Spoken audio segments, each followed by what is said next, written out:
हाँ, अस्सलाम वालेकुम। बच्चों, जैसा कि कल मैंने बताया था, हम लोग 12वां सबक खतूत पढ़ेंगे। कल हम लोगों ने जान पहचान, ख़त के बारे में, ख़त की तफसीलात, ये तमाम चीज़ें पढ़ चुके थे। इस सबक के जितने नए नए अल्फाज हैं, उसके अल्फाज मायने भी हम लोगों ने अच्छी तरह से पढ़ा और समझा। इस यूनिट में 2 ख़त हैं। पहला ख़त है निशातुन्निसा बेगम का, दूसरा ख़त है रशीद हसन खां का। तो आइए बच्चों, आज हम लोग पहला ख़त निशातुन्निसा बेगम का ये पढ़ते हैं। आप लोग अपनी किताब में सफ़ा नंबर 58 पर देख सकते हैं। पहला ख़त, ख़त नंबर 1। ख़त लिखने वाली हैं निशा बेगम। पहले इनकी जान पहचान, इसके बारे में हम लोग देखते हैं कि ये कौन थी, इनकी पैदाइश कहाँ हुई, कब हुई और इन्होंने अपनी ज़िंदगी में कौन से कारनामे नुमाया अंजाम दिए।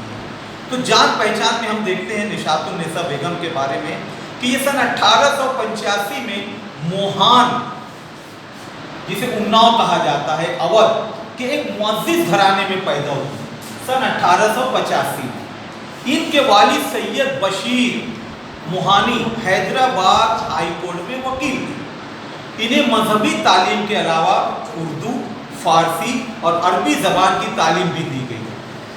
सन 1901 में निशातुन्निसा बेगम की शादी मौलाना हसरत मोहानी से हो गई। किससे भी उनकी शादी? मौलाना हसरत मोहानी से।